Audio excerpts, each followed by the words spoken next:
Another, another in a cornfield. Yeah, it's a blonde thing. So you'd have to ask Jelly about it. Anyway, so another blonde drives by in a convertible sports car. She looks out there in the cornfield and said, "Man, what an idiot." She stops the car, yells out, "Hey, it's because of you us good blondes, smart blondes have a bad name." She said, "Nah, go about your way, leave me alone." Well, they get in this big knockdown, drag-out fight, and all of a sudden the one in the convertible says, "If I could swim, I'd swim out there and beat the mud out of you."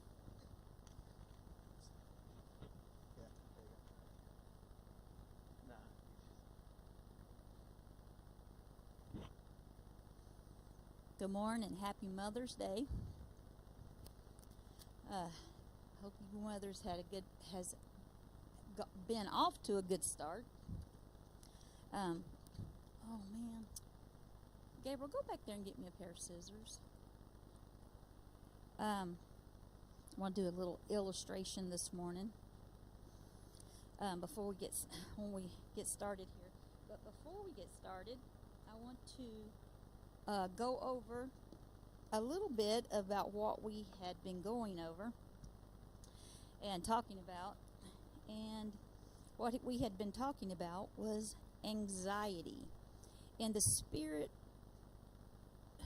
in the world today, the spirit of anxiety runs strong. It runs very rapid. And I want to just give you a little, I know I read some of this last week, but just kind of give you a little update to where we're at, because we had a lot of people out sick last week. And I looked all this up, and it said 40 million adults have anxiety. This was in the year of 2020. And that was when they first did it, of January of 2020. And then, we had COVID. So I'm sure it's way over that now. Anxiety can consume your entire life. It brings on panic attacks, phobias. Panic attacks will also cause you to have stomach pain, restlessness, headaches, chest pains, lightheadedness, dizziness, pains in your joints, in your knees, stuff like that. It causes fast and rapid heartbeats, fast breathing, sweats, hot flashes, sleeplessness, all kinds of sleep problems, grinding of the teeth, nervousness, and okay, I'll stop there because I don't want to get too much further. And GI problems. It also causes, there's several different types of anxiety. One is you have panic attacks, phobias, post-traumatic, which is stress, things that thank you. Intense anxiety is hyper, continuously doubting themselves and seeking reassurance, where people are always kind of wanting you to reassure them. They're always after a compliment, things like that. And then the nervous system sends signals. This is what I looked up.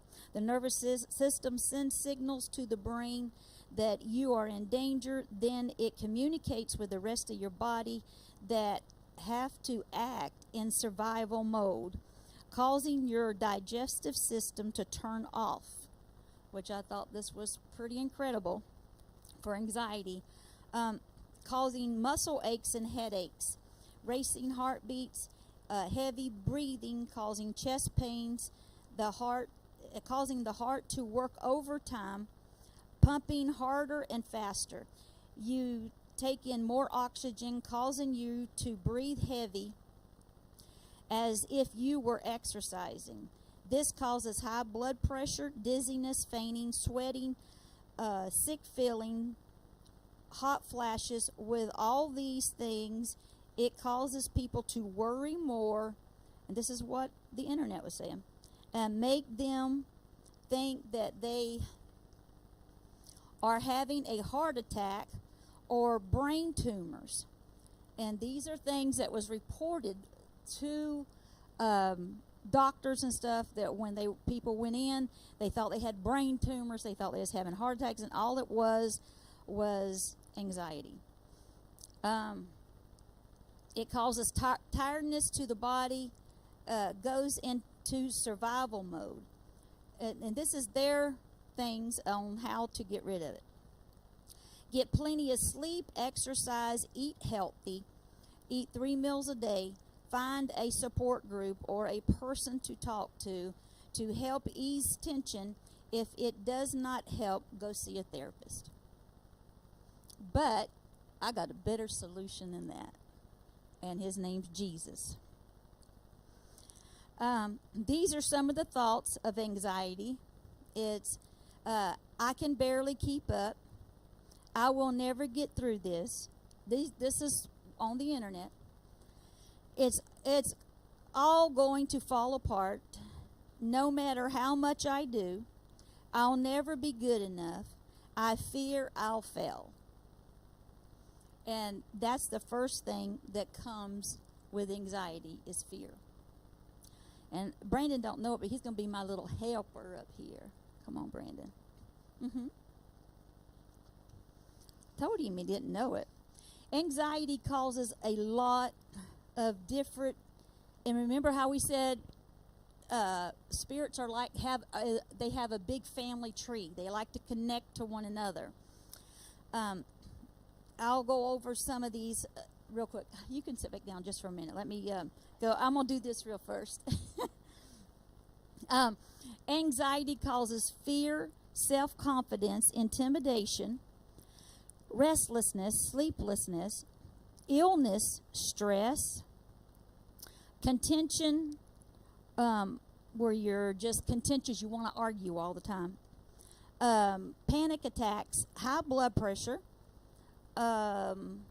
phobias, torment in spirit, fatigue, negativity. A person's always negative. Anorexic, gluttony, worry, pride, anger, oppression, depression, derealization, which I had to look that up because I was like, when I seen that, I was like, I wonder what that is. And I looked it up, and it means to disconnect with the world as if the world was not real. I was like, that is serious demon possession. And anxiety causes this. And so then psychotic, bipolar, and schizophrenic. Self-control. These are just a few of the spirits that, and because I got more here, that are all connected with anxiety. And you think that, well, I just deal with anxiety and that's all. No, if you deal with anxiety, you deal with a number of spirits. There is 63 spirits here. 63. It's something that you think, you think it's just, and that's why we think that whatever we're dealing with, the spirit that we're dealing with is just minor. It's minute. It doesn't really mean a lot because I'm not drinking. I'm not, committing adultery or fornication, things like that. It's okay. But it's not okay because these spirits bring on other spirits that attach themselves to that one spirit. And I'm going to explain this because the Lord kind of just dealt with me to give you like a visual, and if you could see that, then maybe it will help you too. It brings on gluttony, where you just eat and eat and eat. And a lot of people do that when they have anxiety. They use that food as a source of trying to calm themselves down. Food makes people happy most of the time, and so they eat to calm themselves down. bulimia, when you overeat. You eat and eat and eat, and then you throw up, or you take laxatives to get rid of it. And then there is anorexic, where you don't eat at all. And so those are a few things. And then contention, you get short with people. Confusion, you're so confused, you don't know which ends up, what you're doing, where you're going, nothing. Frustration, you get so flustered with every single thing that comes by. It aggravates you, it flusters you. You just, oh, I'm so aggravated. And the person can just walk in the room and they won't say anything, but you will feel such an aggravation toward them. And these are all attached. And then self-pity, you feel sorry for yourself. Oh, nobody don't want me around, so I'm just going to come over here by myself. Self-pity. It's like, get over it. Get over it. Selfishness. It's all about me. My feelings. They didn't do me right. Well, what about you not doing them right? Self-pity. Unforgiveness. You don't forgive. You want everybody to forgive you, but you don't want to forgive everybody. And these are all these spirits work right along with anxiety. Greed. Want it all to yourself. Can't share with nobody. Have you ever been hung out? I used to have a friend I used to hang out with. We weren't friends very long. But because every time they took advantage of me, every single time I turned around. If something was gonna be bought, I had to buy it. If something was gonna be done, I did it. And I was like, this is not right. Friendship's supposed to work both ways. We're supposed to even out. I buy dinner one week, you buy dinner the next, buddy. Not me do it every time. Well, there you go.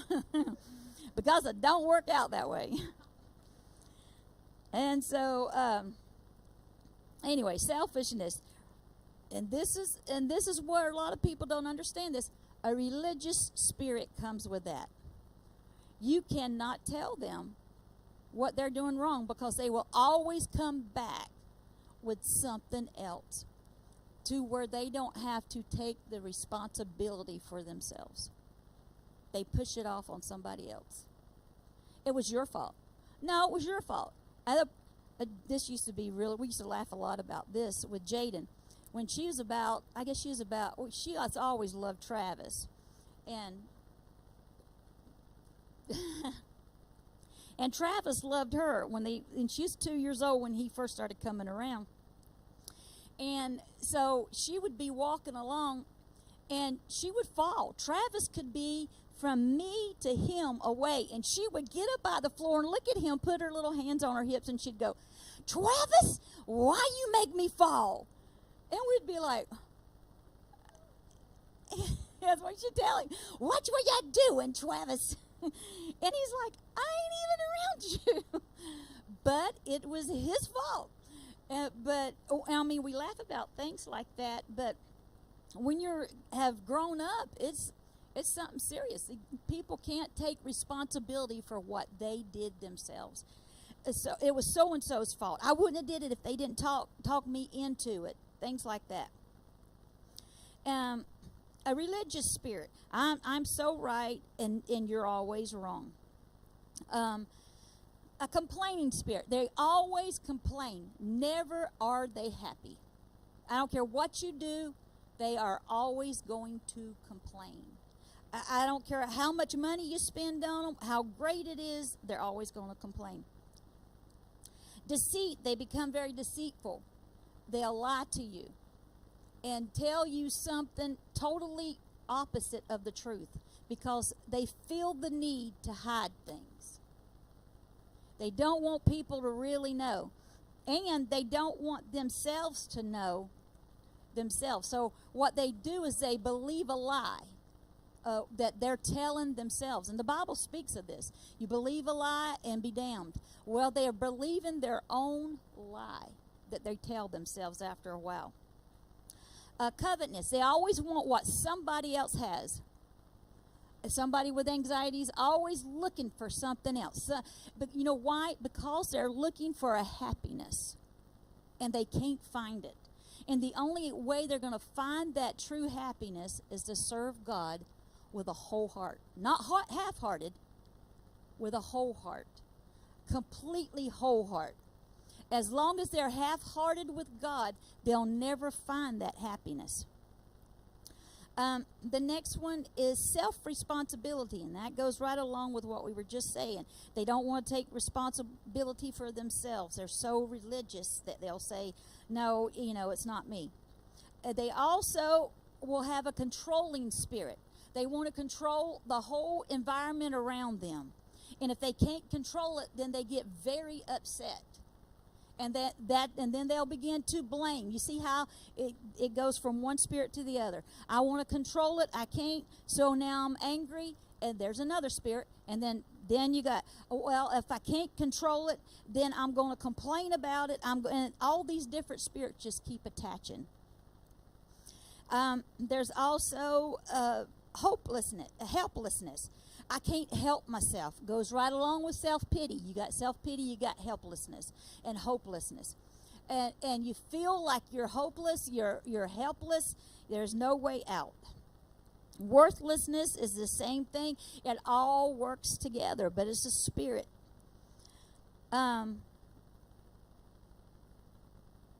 Self-hate. You hate yourself. You'll look in the mirror at times if you deal with anxiety and you hate who you are. But you know what? You could change who you are if you choose to. You don't have to have anxiety. You say, well, I don't have all these things. No, you have a few of them. But the longer you keep that spirit, the longer that spirit will stay and bring others in at the appointed time. And I'm going to give you a little illustration to show you. You're a misery. You're miserable. You're not happy. You're always miserable. Just, you see people come in, you're like, oh boy, they're miserable today. Don't speak to them. Because you know if you do, they're going to chop you up. They're going to dice you and slice you. And then they're going to turn around and blame it all on you after they do it. Laziness. And somebody who has anxiety becomes very lazy. Why? Because they have fear. They fear a lot of different things, and anxiety takes over, and then that's when this bipolar will kick in, psychotic will kick in, all these different little things will kick in. Another one is bitterness. It goes right along with unthankfulness that we talked about last week. They're very unthankful. They become bitter. Everything around them, they can't see anything good. They're bitter. They're bitter toward the world. They're bitter toward people. They're bitter in their jobs. They're bitter, bitter, bitter. Comes along with unforgiveness. Somebody with anxiety, after some of these spirits have attached themselves, they will even commit suicide because that spirit is driving them, driving. And it forces and it pushes until it causes people just to go slap crazy. Insecurity. They are very insecure. They they do things and then they're like, oh, I don't know if I should have done that, and they're so nervous about it, and their nerves are a total wreck. Hate. They begin to hate people because it goes right along with the bitterness and unforgiveness. What brings on hate? Unforgiveness, bitterness. You first get bitter, then you don't forgive, and then you hate. It's a cycle. It's a step that goes into 3 different steps. Untrusting. They don't trust nobody. Somebody who has anxiety, they have problems with trust issues. They can't trust other people. They can't trust what other people say. They have trouble with trust. They also, go along with anxiety, can become very abusive. I had a friend who her husband dealt with anxiety really strong, and he became very abusive because of it.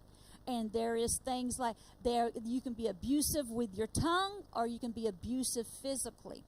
And a lot of people, the way it usually starts out is they are abusive with their mouth. They abuse, they say things very mean and hurtful with their mouth. And then after a while, it becomes abusive physically, and where they actually hit somebody, hurt somebody. Belittling comes right along with abusive. If you're abusive, you're going to be belittling. You're going to belittle people. Argumentative, well, I think we said that. Jealousy comes along with it.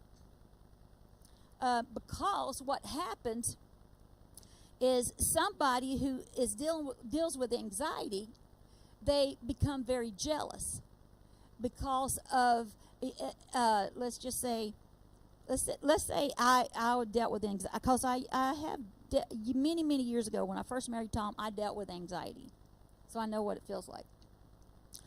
And this never bothered me with Tom, but I had other friends that dealt with anxiety, and it did them. Somebody would come in and speak to their husband, and they'd get real jealous. But my thing was, I was jealous over other people, things that they had, because we struggled so hard. And I was like, this ain't right.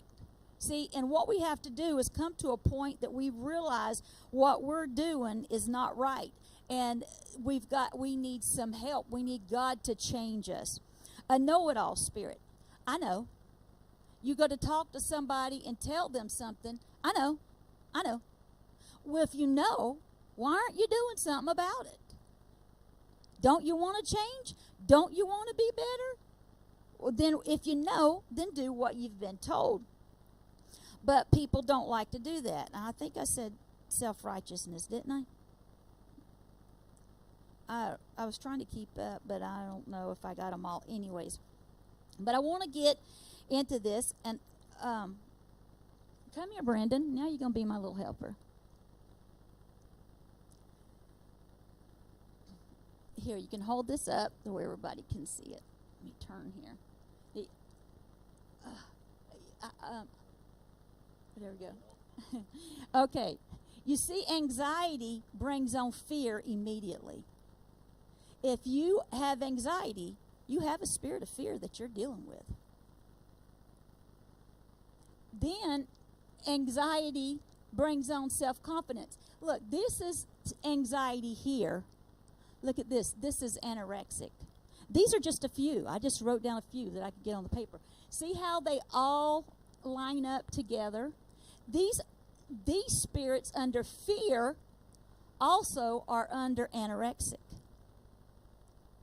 You see how they connect with one another? I should have got did a bigger thing. But maybe this will help. Okay. Here, Brandon. I'll tell you what. Where's my tape? Just tape this up there on the... Here. Yep.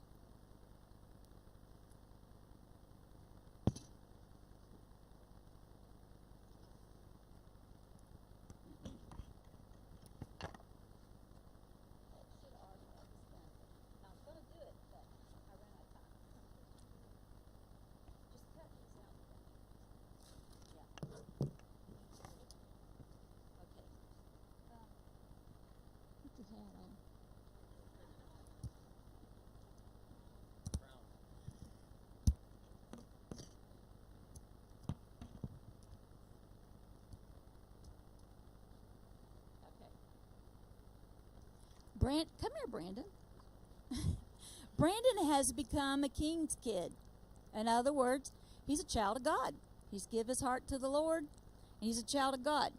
But, however, Brandon has, as you get him cut out, Mariah, tape them to his hat. Okay? As Brandon has become a child of God, just because, and a lot of people think, I'm a child of God, so therefore, I don't have anything that bothers me. And that's the way a lot of people really think. Once they could become a child of God, they no longer have anything that should bother them. Everybody, when they become a child of God, they think that everything's supposed to be rosy-dozy and there's nothing. And I'm going to walk through, tiptoeing through the tulips, and everything's happy and everything's going great and fantastic. And it does for a little while, maybe for a couple of weeks. Sometimes people don't even go for a couple of weeks. It goes very quickly. So what happens is, once these things, it's spirits that begin to torment them. And so what has happened is these spirits are all lurking all around their heads. These spirits, generational curses, things like that, is lurking around us. And they do not bother you until you open yourself up to them. So what will happen is, let's say anxiety was a generational curse for Brandon. So what happens is, once he yields to that spirit of anxiety, put it at your heart, it comes in. It comes into him. So as he yields to that spirit of anxiety and it begins to control him, fear. Drop one.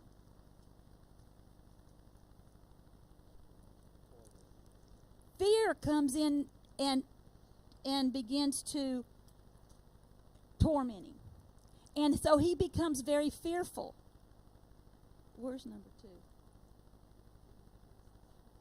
Give it to me. And then, along with his anxiety, his fear, he becomes very restless. You see how they begin to attach? Let me see if I can sit down for, my back. You see how they begin to attach? He first just was dealing with one, was anxiety, and he thought, well, this is okay because everybody goes through anxiety. And as he yields to that spirit and he allows that spirit to control him, fear sets in. So now he's fearful, and he can wake up in the middle of the night. A person who has fear, I dealt with fear for many, many years. And a person who has fear in their life will wake up in the middle of the night and be fearful and not know why. A person who has fear will be too scared to go outside. I don't deal with it now. I'll go out and see who's out walking in my yard. It don't bother me a bit. But when I had fear, and this is the thing that happened with me. As a little child, I would have horrible nightmares. And then the devil began to appear at my bedside. And this would happen almost every night. And I would wake up and he would speak to me things and try to talk to me. And I'd be so scared, and all I knew to do was, I plead the blood of Jesus. I plead the blood of Jesus. And it would finally leave. And so that fear, and I didn't understand what was going on. So by the time I was in my teens, I was like, what is this? And we began to go to a church, and as we went to this church, they began to teach on transference of spirits and things like that. And I began to realize what was happening. So I was like, you know what? I can't do this. So I started praying that the Lord would take it away and get rid of it. Even though I was 12 years old, I was like, I don't know how to do this. I don't know what to do. And the Lord began to show me. But so fear set in. Then restlessness. You can't sleep if you're fearful. Give me 3.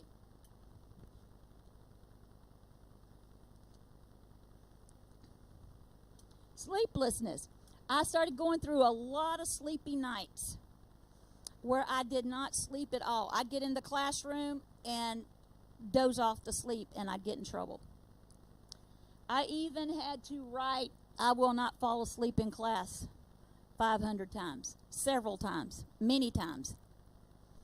And because of this, but I wouldn't tell the teacher what was going on. I was too scared. And so then, where's number 4?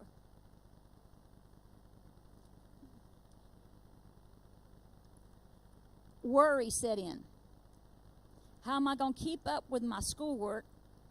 How am I going to keep up? And now we can say this with adults. How am I going to keep up with my work? How am I going to keep up? And you begin to worry about everything. So I began to worry. I worried about everything. Even as a little kid, I was worrying. I was like, oh man, I'm worried. I'm worried sick. And I would worry so much. All right, Mariah, stay up here. Give me number 5. Well, I got it right there. Negativity. I became very negative about almost everything. Go ahead and look for 6. But see, all these spirits was still going around my head. They still was surrounding me. Every one of these spirits were surrounding me. It was only when I would open myself up. In other words, there is spirits always trying to hop on Christian people because that is the devil's job to bring us down. It's only when we yield to those spirits that they actually can begin to really torment you. And if you don't get rid of them, those spirits, once you get so many in here, it's so easily to become demon possessed. This is how Legion became Legion. Is because he allowed all these spirits. Oh, they're just little. It's not hurting nobody. It's okay. I don't feel like, you know why people don't want to deal with things? It's because it causes work. You got to work at it. You know why parents don't deal with spirits in their children? They got to work at it. They got to stay on top of it. It's a day in, day out thing. Every single day, praying over your kids, rebuking spirits, making them write scripture, doing Bible studies, sitting them down, talking to them, all these different things. It's a day in, day out. It requires work. So what happens is parents, I'm tired. And so they quit for a little while. Once they quit, all of a sudden, those spirits and those children will get stronger. Or those spirits in the parent or the teenager, whatever, will get stronger because now you're not working at it. And because of you not working at it and it getting stronger, it starts popping up bigger. And it's more hard. It becomes harder to control, harder to stay away from the things that you know you should stay away from. Harder. Everything becomes harder and stronger. And the more you feed that one spirit, see, the more I fed fear, the worse I didn't sleep. The more I worried. The more I was restless. The more I was negative, and I'll begin to just flat be tormented over everything. You become extremely tormented. Brother Jeff?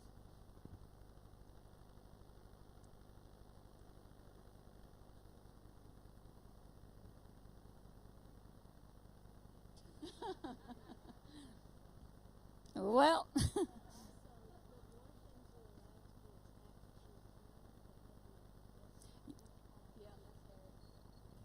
the more things you allow to be attached to your crown, the heavier it will get, and the harder it will be to carry and to keep your head up.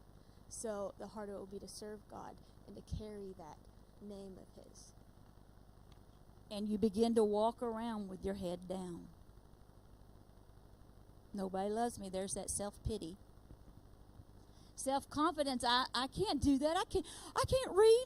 Oh, Sister Rachel, I can't read. Oh, don't call on me to read. I can't read in front of everybody. Self-confidence. Mental illness begins to set in. You become actually mental ill, and people do not realize that a lot of people that you deal with and see every single day of your life is mentally ill. That mentally ill, it brings on Self-control. I can no longer control these feelings.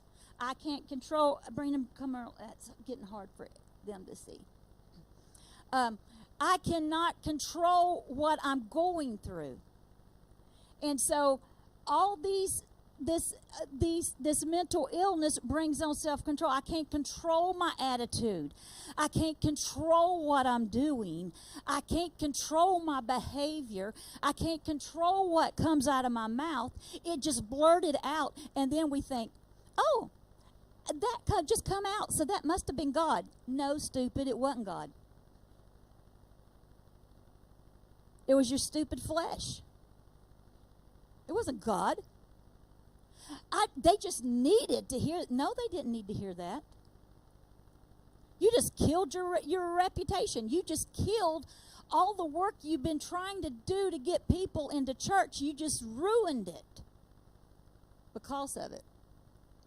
Then I hear this word a lot. PTSD. How many knows what this is?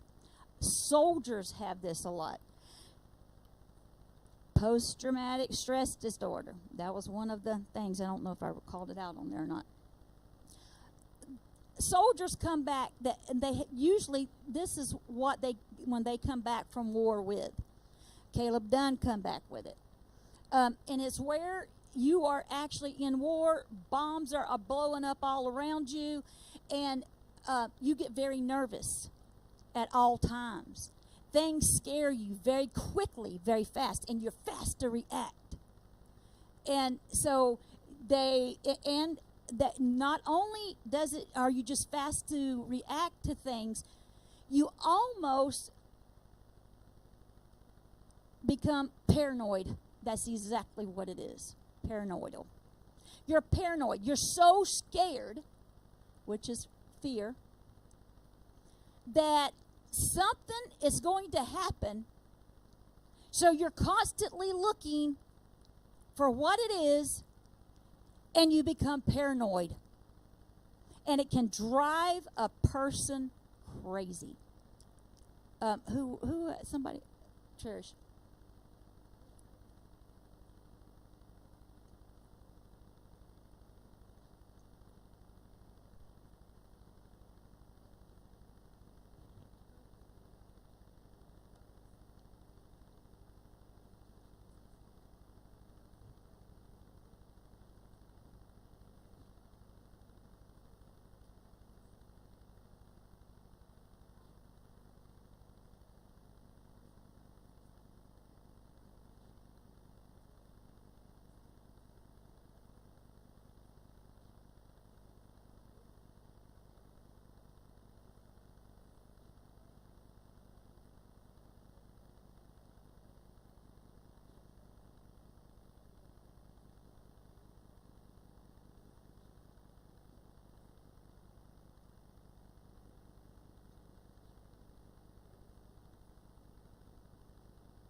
They can't handle pressure.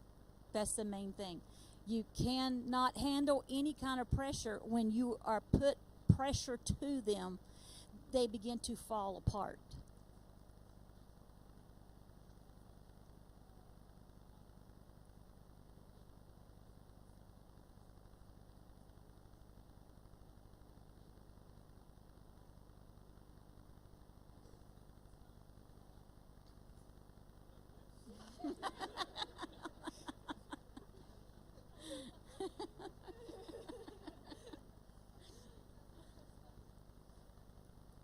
No, it's not in just soldiers, but a lot of soldiers, almost every soldier gets it. That is.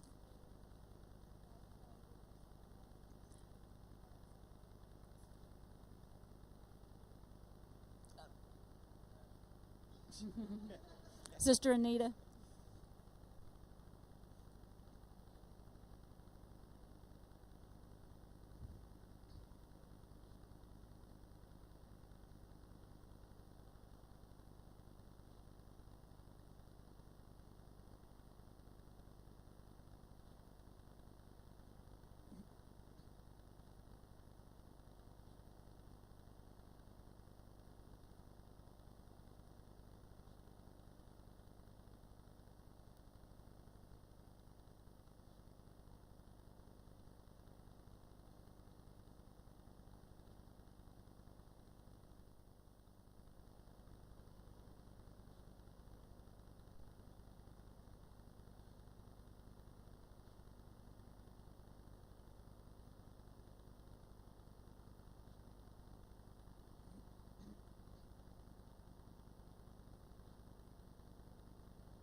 Amen.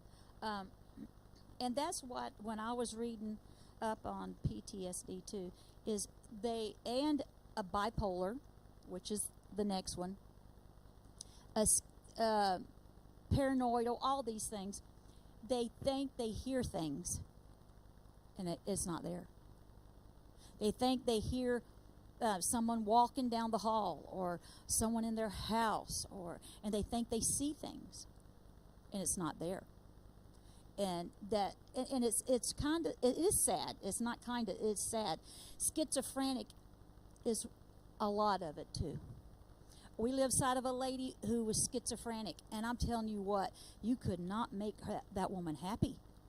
I mean, she would just come out in her yard, and if we were playing ball out there with the kids, she would begin to yell at us, and we're like, what is her issue?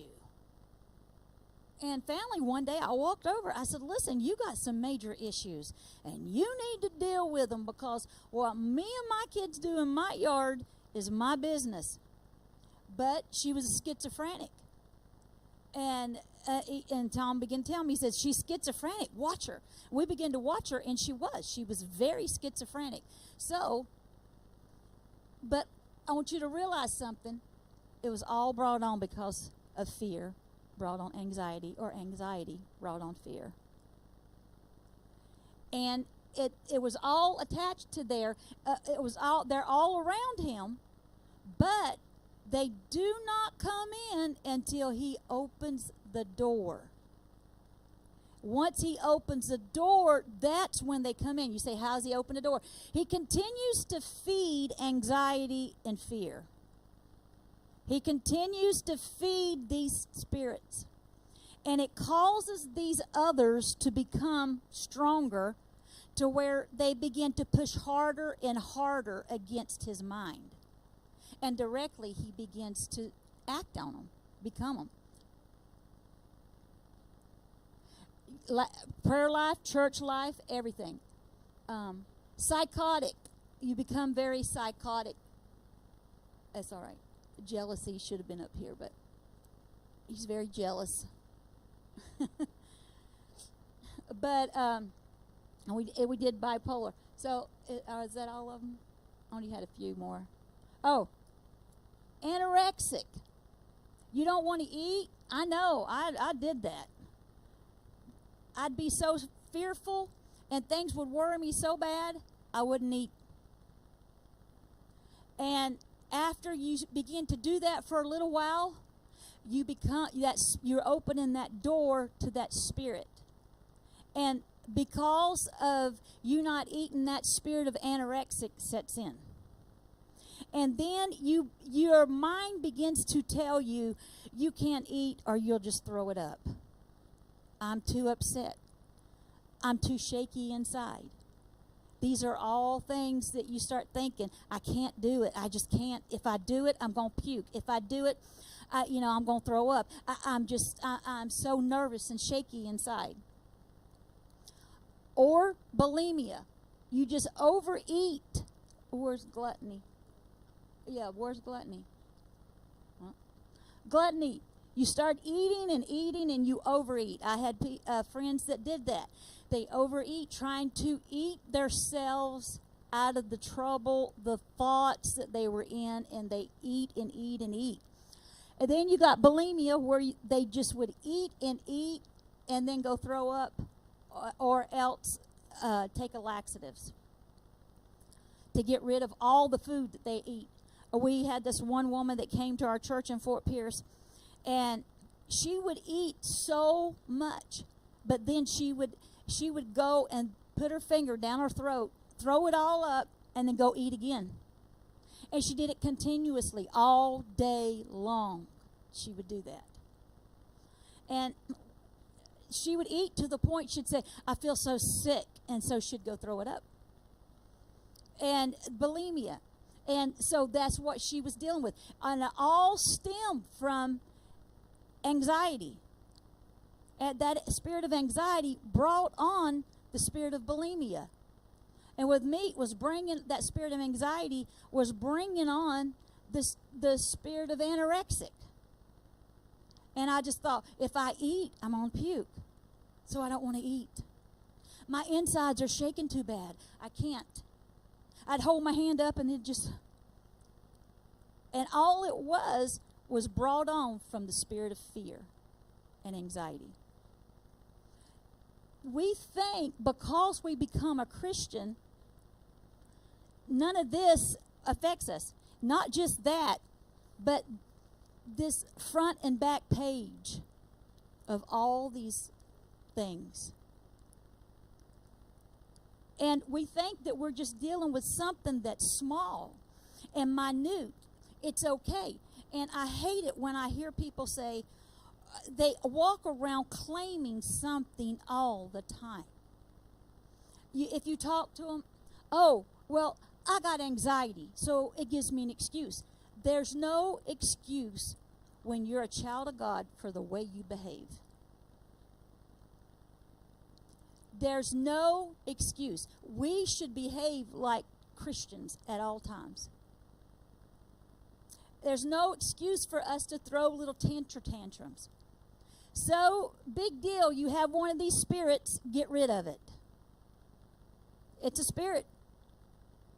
It's a spirit. Like cancer. When someone comes in with cancer, what do? We bind the spirit of cancer. All these things, they're sicknesses. But sicknesses are spirits that are sent from the devil. Why would you want something that the devil has given you? I don't want nothing the devil has given me. So I rebuke it. I don't claim it. But you have people that walk around and almost be happy and proud to say that they have some sort of something that they're dealing with here or on here too. And you should never be proud of having a spirit that you are actually dealing with. You should always say, you know what? This is what the doctors diagnosed me with, but I refuse it. And what happens, and the way you refuse that, you can sit down, Brandon, if you want, or you can keep standing there. You look nice.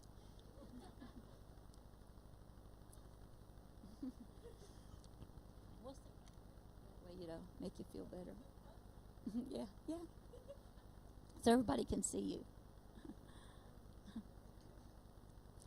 The way you deal with those spirits, walk around. There you go.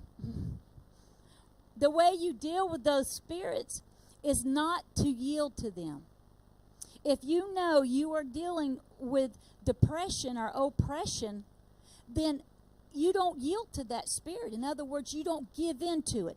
When you recognize that spirit is tormenting you, you need to rebuke it right then and there. Immediately. Rebuke it, get it off. Whatever you're thinking about that's causing you to feel depressed, get it off your mind right then. Because if you don't, and this has been studied out, and it's a scientific fact, if you think on something for 5 seconds, you will think on it the rest of the day. Yeah. And it's always there. And it will keep coming back up. So you have 1, 2, 3, 4, 5. That's all you got to get rid of it. And you say, have you ever dealt with that? Yes, I have. I've had things pop in my head, and I've had to immediately rebuke them and get rid of them out of my head because I knew that those things, or have you ever did this before? Looked at something, and that image pop back up in your head on something, and you know why that is? Because it embeds into the brain. And that's the same way with a spirit. If you yield to that spirit, any at all, then you're going to deal with that spirit.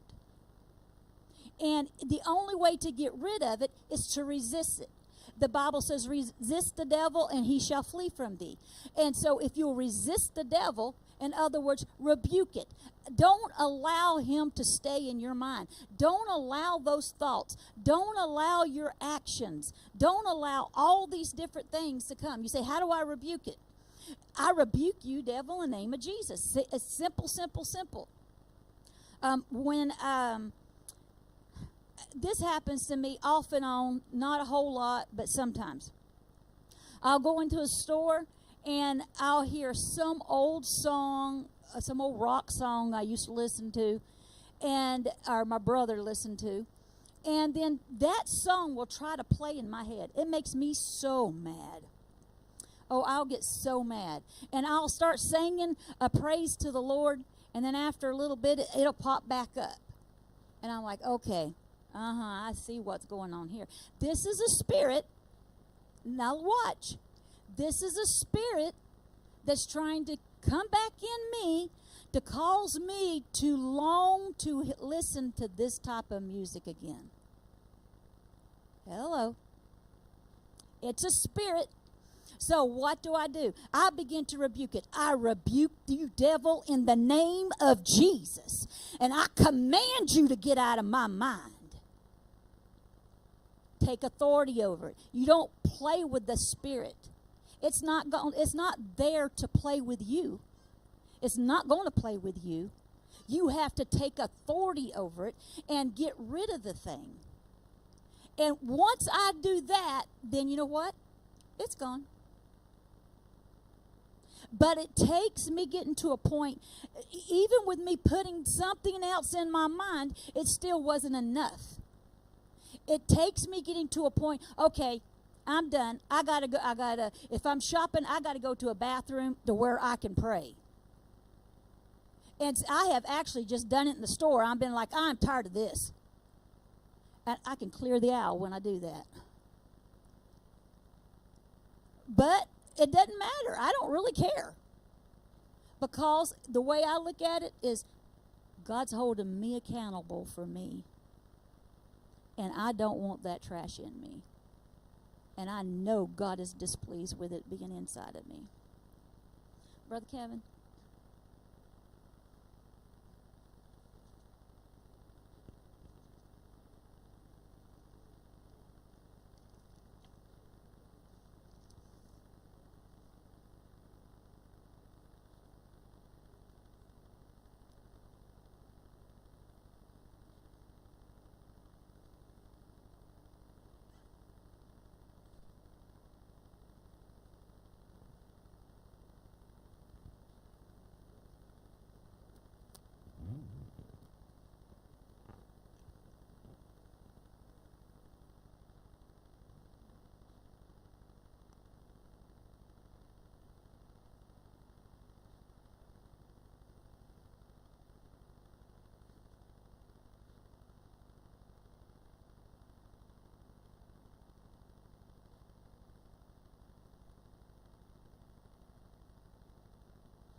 Amen. And things like that will cause the afflictions in your body, Gabriel.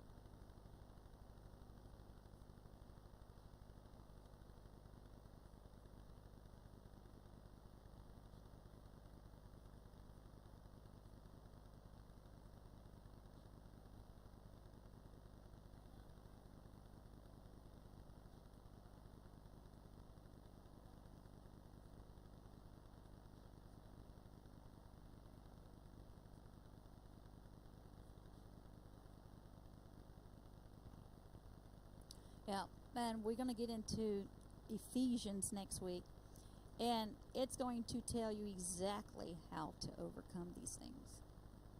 And I was pretty blown away with some of the stuff the Lord was showing me last night. And so it's going to be some really good stuff. But these are things to try to help you serve God, to try to prepare you for what's ahead. This world is in a mess. And if you're not careful, you're going to end up with anxiety and everything else that comes along with it. And you're going to be left behind. And you're not going to be able to handle it. People are, they said they had the highest suicide rate ever in 2020 and 21. The highest suicide rate. You know why? Because people panicked when COVID come about. They panicked and they were like, oh no, I can't deal with this. And they begin to take their lives. Sonia?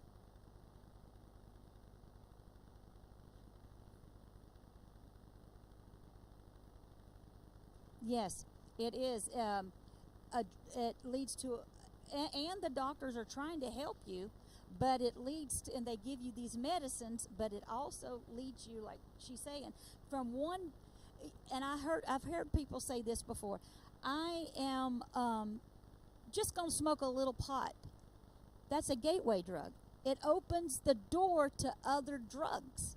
So you're opening yourself up to bigger and worse things.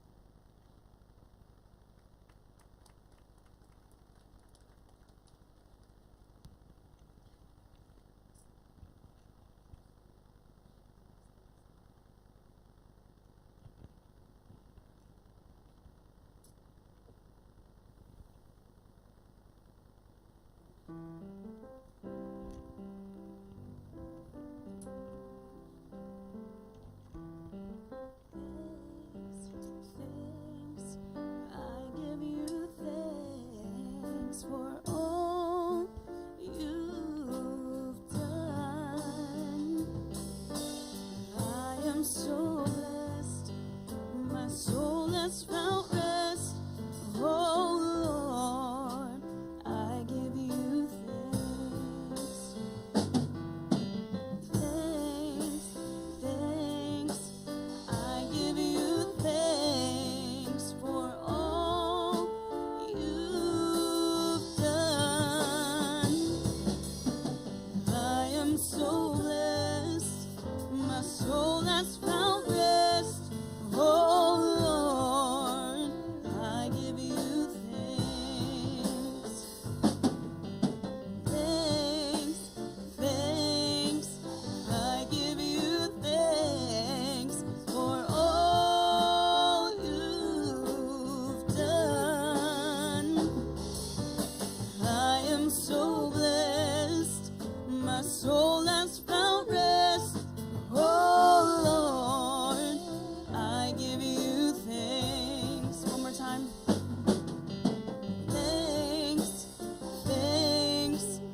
Happy Mother's Day, all the mothers. Very important day, but listen, we shouldn't just honor them one day a year. Should be every day of every year. And that's what I want to read to you this morning. Exodus 20, 10 Commandments. Of course, I brought this out before, but I like when I looked it up in some different versions and what it means too. Exodus 20 starts out, the first verse said, and God spake all these words, saying. So God said this. This wasn't no psychologist, wasn't Dr. Spock wrote this. God said it. So it puts a whole different emphasis on it when God says it.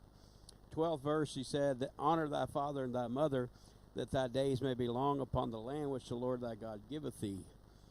Now, Amplified, it gives several different versions, and I know there's a newer and an older Amplified, and the one that's in my Bible right here says, regard and treat with honor, do obedience and courtesy your father and your mother, that your days may be long upon the land which the Lord your God gives you. So regard, to treat with honor, do obedience. This is a very goofy society today, especially if the kids get hung up watching too much junk on TV, on Disney, and a lot of the different things. You'll see that they make the kids brilliant, quick and witty, and the parents dumb, slow, old-fashioned, make them look like idiots. They treat them with disrespect and dishonor. That's why I don't like watching Disney. That's why I don't like going to Disney. You can do whatever you want to, but I don't want to put in my kids a disrespect for elders. I don't want to place in them a disrespect for authority. I don't want them to think mom and dad are old fuddy-duddies that don't know nothing. We've been where you've been. We've seen a lot of what you've seen, and God's gave us wisdom and to be able to handle that. And it doesn't mean that we've done everything perfect. In fact, I said earlier on the broadcast, a lot of times, you know, people look at their parents and blame them for all the negative stuff, but not build on that and grow in that. If your parents didn't do everything right raising you, will build on that and grow, but you still have to respect your parents. Still have to treat them with honor and respect and do obedience. I mean, it seems like more and more there's children tell their parents they hate them and all kind of stuff. A while back, of course, on the news, one child divorced his parents. Well, what's wrong with a society that will let that go on? What's wrong with a society that will say, oh, you have every right to do that? Oh, I thought the children had no rights. Ask the abortion people. They say the children have no rights. Now they're saying they have more rights than what the adults do. It's quiet now. But I like this because it tells us you give due obedience and courtesy to your father and to your mother. Don't backtalk them. Don't sit there and think that you can say whatever you want to. This is a free society. Boy, I wouldn't dare pull that on my dad. You're free to pick yourself off the floor now, boy. You're free to listen to me and obey me, or else there's consequences. Another version says to treat with honor, do obedience and courtesy. One says, honor, respect, obey, and care for your father and your mother, that your days may be prolonged in the land which the Lord your God gives you. Honor, respect, obey, care for. Not just one day a year, every day out of the year. Not just once in a while, every day out of the year. We should show our parents respect and honor and what they deserve. You know, I was praying yesterday morning early, and I heard a little saying kind of in my spirit, and I can't say God put it there for sure, but it was just in my mind. I haven't thought about it in a long time.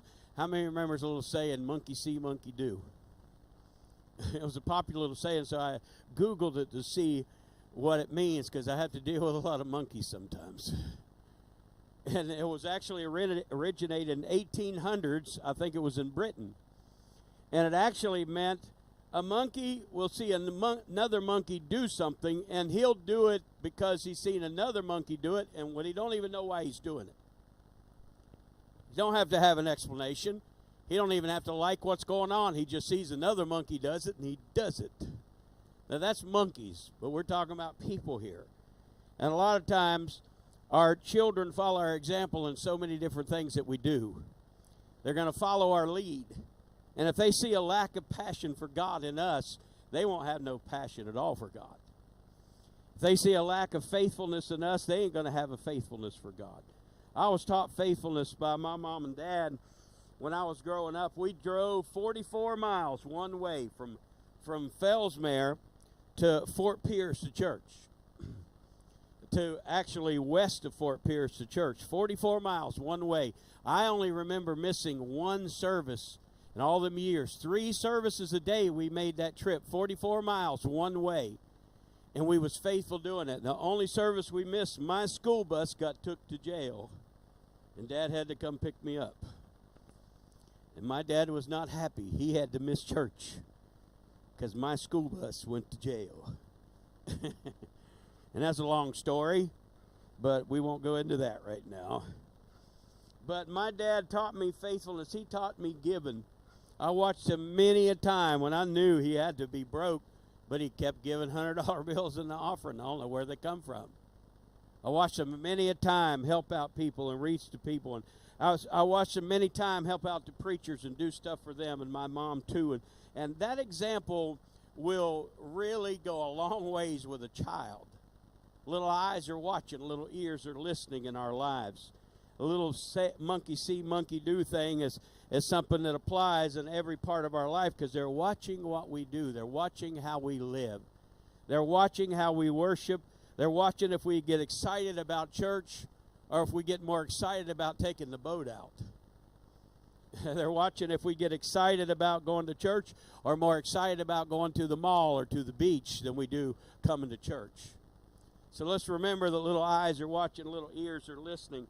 I give you a little example. It's a true story. This couple got married many years ago, and after the honeymoon, they come home, and this woman was going to cook a chicken for her husband and got this big old pot out and set it on the stove and put this little bitty chicken in this pot. And the husband said, "What in the world do you do that for? Why do you put that big old pot out there and a little small chicken in it?" She said, "I don't know. My mom did it, so I'll call her and ask her." So she called her mom, and her mom said, "I have no idea. Let me call Grandma and ask her." She called Grandma, and Grandma started laughing and said, "Honey, that's the only pot that I had." But it just applied and went from generation to generation because she seen her mama do it, and it had to be right because her mama was doing it. It had to be right because Grandma did it too. And what we don't realize is we are forming a lot of the passions and a lot of the things that they don't like by what we do. So let's be real careful. I remember Stephanie, our oldest daughter, telling Rachel and I years ago, "I want to get married because you guys make it look so fun." Well, let's remember the little eyes are watching, little ears are listening in our life. Let's remember that they're going to pattern their life after us. They're going to treat their wives like we treat our wives. They're going to treat their husbands like we treat our husbands. They're going to raise their children much like us. And a lot of times when they're younger, maybe they don't have enough intellect or teaching or maybe even biblical knowledge to be able to say that's right or wrong. They just assume it's right because mama does it, because daddy does it. So let's remember that when these little eyes are watching and little ears. I remember something that Caleb said, and I never forgot it. People say, "Why ain't your kids married? You know, they're getting older, and why ain't they married?" Caleb said he ain't marrying nobody unless she's like his mama. You're going to have to look a long ways, all over the world, all races and kindreds of people to find another one like his mama. But at least he's got high standards. At least he's got good goals or something that he's looking for. He could say, "Well, that'll do." And then, yeah, she'll do all right. So you got to watch what you do. I remember something. Brother Kenny's coming to preach for us tonight. And I remember something he said years ago that I always remembered this. And it's so simple, but it's so true. Brother Kenny said, "It is good and it's a healthy thing for little girls to see their mommy laugh. Something as simple as that. And I never forgot that. You know why? Because little girls need to see mommy laugh, because if they see mommy cry, it'll affect them. But when mommy and daddy's life is going good, the world is going good to them. They don't know about all the idiots in Washington, thank God. They don't know about what's going on with Hamas and Israel and Russia and North Korea.